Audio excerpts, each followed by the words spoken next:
കേരളത്തിലെ ഏറ്റവും കൂടുതൽ ശ്രദ്ധേയനായ യുവരാഷ്ട്രീയ നേതാവിൽ നിന്നും പീഡന കേസുകളിലേക്കും നിർബന്ധിത ഗർഭചിത്ര കേസുകളിലേക്കുമൊക്കെ നിലംപതിച്ചു പോയ രാഹുൽ മാങ്കൂട്ടത്തിൻ്റെ വീഴ്ചയ്ക്ക് എന്തെല്ലാമായിരിക്കും കാരണങ്ങൾ? ഒന്ന്, അമിത ആത്മവിശ്വാസം. താനൊരു അജയനായ നേതാവാണെന്നും സോഷ്യൽ മീഡിയയിലും മറ്റ് സൈബർ ഇടങ്ങളിലും തനിക്ക് ഒരു ഹീറോ ഇമേജ് ഉണ്ട് എന്നുമുള്ള അമിത ആത്മവിശ്വാസം. ഏത് പ്രതിസന്ധിയിലും തന്നെ രക്ഷിക്കാൻ ചിലർ ഉണ്ട് എന്നുള്ള അമിത ആത്മവിശ്വാസം. അമിതാവേശം. തനിക്ക് കിട്ടുന്ന ശ്രദ്ധയിൽ നിന്നും കവറേജിൽ നിന്നും രാഹുൽ അമിതാവേശം ഉൾക്കൊണ്ടു. അമിതാവേശത്തിൽ അണികളുടെ കയ്യടിക്കായി പോലീസുകാരെ നിനക്കുള്ള പാരിതോഷികം തരാം, മുഖ്യമന്ത്രി എടോ വിജയ, CPM സ്റ്റേറ്റ് സെക്രട്ടറി എടോ ഗോവിന്ദ തുടങ്ങിയ അപക്വമായ അഭിസംബോധനകൾ നടത്തി. DYFI പോലുള്ള പ്രസ്ഥാനങ്ങൾ നടത്തുന്ന പൊതിച്ചോറ് വിതരണത്തെ യാതൊരടിസ്ഥാനവുമില്ലാതെ അനാശാസ്യ പ്രവർത്തികളായി ചിത്രീകരിച്ചു. അമിതാവേശം എതിരാളികൾക്ക് കൂടുതൽ ശത്രുത ഉണ്ടാക്കാനേ ഉപകരിച്ചുള്ളൂ. നിസാരവൽക്കരണം. തനിക്കെതിരെ യൂത്ത് കോൺഗ്രസ് തെരഞ്ഞെടുപ്പിൽ ആരോപണങ്ങൾ വന്നപ്പോൾ അത് എളുപ്പത്തിൽ നിസാരവൽക്കരിച്ചു. അത്തരത്തിൽ ഒരു കേസ് തെളിയിക്കുവാൻ ബുദ്ധിമുട്ടാണ് എന്ന് മനസ്സിലാക്കി വെല്ലുവിളിച്ചു. ആഭ്യന്തര വാഴ എന്ന് അപക്വമായ പ്രയോഗങ്ങളും നടത്തി. അവസാനം തനിക്കെതിരെ ചില ആരോപണങ്ങൾ ഉയർന്നു വന്നപ്പോൾ അതൊക്കെ നിസാരവൽക്കരിച്ചു.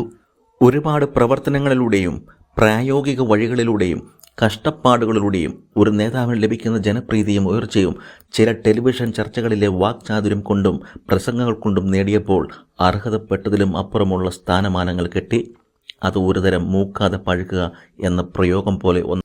പോരാളി ഇമേജ്. മുഖ്യമന്ത്രിയെയും കുടുംബത്തെയും പേരെടുത്ത് വിമർശിക്കുന്ന പോരാളി.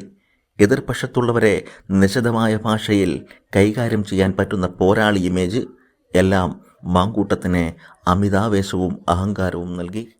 ഇരവാദ നിർമ്മാണം. തനിക്കെതിരെ എന്താരോപണങ്ങൾ വന്നാലും ഒരു ഇടതുപക്ഷ വിരുദ്ധനായതിനാൽ തന്നെ മനഃപൂർവ്വം അപമാനിക്കുന്നതാണെന്നും പെണ്ണ് കേസ് മനഃപൂർവ്വം ഉണ്ടാക്കുന്നതാണെന്നും ഉള്ള ഒരു ഇരവാദം മുഴക്കി. അതിനെയെല്ലാം റദ്ദു ചെയ്യാം എന്ന് കരുതി. അതിന് മുൻ മുഖ്യമന്ത്രി ഉമ്മൻചാണ്ടിയെ മറയാക്കി, അല്ലെങ്കിൽ ഉദാഹരണമാക്കി. സ്വാഭാവികമായും പ്രസ്ഥാനത്തിന് വേണ്ടി പ്രവർത്തിക്കുന്ന ഒരു വ്യക്തിയെ എതിരാളികളാൽ വേട്ടപ്പെടുന്നു എന്ന ഇരവാദം. പൊതുബോധ ഉപയോഗം. ചില സ്ഥാപിത താൽപ്പര്യമായവർ എതിരാളികളെ വീഴ്ത്തുന്നതിനായി പെണ്ണ് കേസ് ഉൾപ്പെടുത്തും എന്നാണ് ഒരു പൊതുധാരണ. ആ പൊതുബോധം തനിക്കെതിരെ വരുന്ന ആരോപണങ്ങളെ അത്തരത്തിലുള്ളതായി ചിത്രീകരിച്ച് അനുകൂലമാക്കി മാറ്റാം എന്ന് തെറ്റിദ്ധരിച്ചു. അധികാരഗർവ്. ഒരേ സമയം സംസ്ഥാന അധ്യക്ഷനാവുകയും മികച്ച ഭൂരിപക്ഷത്തിൽ MLA ആകുകയും ഒക്കെ ചെയ്തത് കൂടുതൽ അധികാരഗർവിലേക്ക് നയിച്ചു. പോലീസുകാരോട് നിനക്കുള്ള പാരിതോഷികം തരാം തുടങ്ങിയുള്ള ഭീഷണിപ്പെടുത്തൽ, അത്തരത്തിലുള്ള അഭിസംബോധനകൾ എല്ലാം ഉദാഹരണങ്ങളാണ്. സംരക്ഷിക്കണ അഭിരമിക്കൽ. വളരെ പ്രധാനപ്പെട്ട നേതാവായ തന്നെ മറ്റുള്ള നേതാക്കന്മാർ എന്ത് വിഷയം വന്നാലും സംരക്ഷിച്ചു കൊള്ളുമെന്നും അത്തരത്തിൽ സോഷ്യൽ മീഡിയ പോരാളികൾ തനിക്കായി പ്രവർത്തിച്ചു കൊള്ളുമെന്നുള്ള ഒരുതരം സംരക്ഷണ അഭിരമിക്കൽ. ചില സാംസ്കാരിക പ്രവർത്തകരും ഓൺലൈൻ മീഡിയാസുമൊക്കെ കൂടി ഒരു സംരക്ഷണ ഭിത്തി തനിക്കായി ഒരുക്കും എന്ന ധാരണ വിനയായി മാറി. എല്ലാറ്റിലുമുപരി ജാഗ്രതയില്ലാതെയുള്ള ചില ബന്ധങ്ങൾ വിനയായി മാറി.